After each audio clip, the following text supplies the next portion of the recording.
Hi guys, this is Christina coming to you all with another video, and as you all can see, I got this whole new setup. Not really, I'm just, sitting in front of my bed. So, today I'm going to be doing my February wrap-up and my March to be read, so if you would like to know more, stay tuned.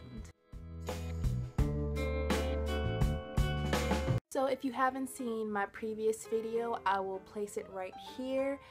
I kind of talk about why I wasn't able to read as many books as I had hoped to in February. I was able to read one, but I won't really discuss that one that much because I haven't really gotten to the climax yet of the book, so I don't know if I really like it or I'm not. I'm kind of in that space where I'm just like, I'm kind of confused. I don't know if I'm gonna like the book or not. Today I'm just going to be reviewing Plain Song by Kent Harif. Amazing book. So in the beginning we get introduced to a guy named Tom Guthrie, who is a high school teacher who is battling the loss of his wife, and his wife's not dead. She's kind of like mentally incapacitated. She has been laying in her bed for a while now. We don't really know what the issue is, but she's kind of like out there somewhere, and she's not being a mother or a wife at this point in time. And while we get introduced to Tom Guthrie, we also see the lives of his boys Ike and Bobby, who are the second and third main character of the book, and they are, like I said, Tom Guthrie's children. They don't have that a really like deep background, and we find out later on in the book that their father, Tom Guthrie's actions really impact the way that the boys look at their father and the ways that they deal with themselves. And then we get introduced to the fourth main character, which is Victoria Rebedoaks, which is my favorite character of all in this book. She is a pregnant teenager who goes to the same high school that Tom Guthrie teaches at, and she gets kicked out of her mother's house, and her mother is an alcoholic. And once she finds out, she's like, I can't deal with you being pregnant, it was a stupid choice that you made, and I'm not going to let you stay in my house anymore. Kind of like the typical, pregnant teen parent, melodrama. So once she gets kicked out of her house, she tries to figure out, where can I make a home, because my baby daddy is not in the picture and he won't pick up his phone and his mother won't tell me where he's at, and I don't really have any friends, and this is a small community, and where am I going to stay at? So she decides to stay at one of her high school teachers' houses, and her name is Maggie, so she stays with her and her ailing father. Now something happens that I don't want to say because I think that'll take away from the story. Something happens within Maggie's home that interferes with, her making a home out of Maggie's house until the baby arrives. So Maggie tries to find her another place to stay, and she believes that the best place to stay are with the McFerrin brothers. And besides Victoria, I love the McFerrin brothers.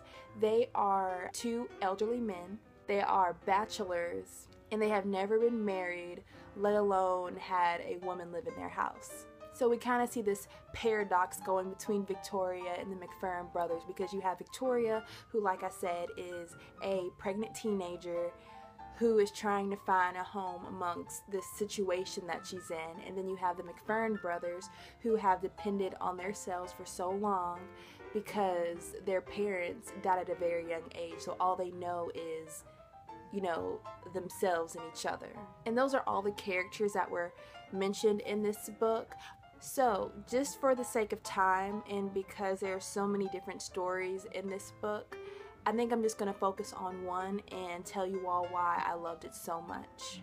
So like I said, you have 6 main characters, and like any book, you know that these characters aren't just placed there and that their lives aren't just spilled out on these pages just for no reason.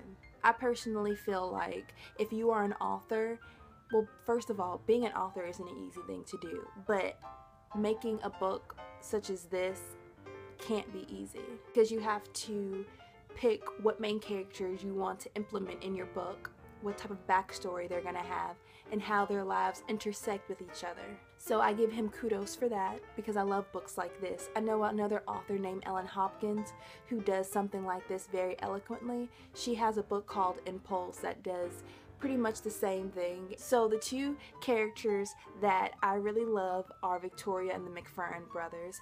And when we first see Victoria move into the McFerrin brothers' house, she's kind of skeptical and they're kind of skeptical. But the McFerrin brothers are really cute elderly men. In the beginning, I didn't know if it was going to work out because I'm just like, pregnant teenager, small town, and these older men taking in a pregnant teenager without a female in the household. How is that going to go over? But after a while, I see that the McFerrin brothers have such a big heart. And I think Victoria brings a lot to the table, even though the McFerrin brothers are taking care of her. For Victoria, I feel like she's bringing in a sense of motherlyhood, something that they haven't had since they were kids. So now you have Victoria that kind of comes into their life and shows them that, you know, change is good and bring a whole new life into the house. Other than that, there's not that much I want to say about Plainsong. I did give this book a 4 out of 5 stars on Goodreads, and I'm really interested in reading more of Kent Harris books. Like I said, I was supposed to read about 3 or 4 books in February. One of them was The Scarlet Letter by Nathaniel Hawthorne, Tales of Beetle the Bard, Lord of the Flies, Uglies by Scott Westerfield. And then my friend also let me borrow this book, and it basically gives an insight to the Uglies series. So I was going to read this while also reading the Uglies book. Since I don't want to make the same mistake as I did in February, I'm just going to choose 3 books, and that is Uglies by Scott Westerfield, The Lord of the Flies by William Golding, and The Scarlet Letter by Nathaniel Hawthorne. So yeah, that's my my very short February wrap up and my March to be read. If you all have any questions, or if you want to tell me some books that you plan on reading in March, link them down below and I will respond as always. Don't forget to comment, rate, and subscribe, and I hope you all have a great day. I have a snow day today, and hopefully this will upload by the end of today, so I am going to do some much needed homework. I'm lame. Bye guys.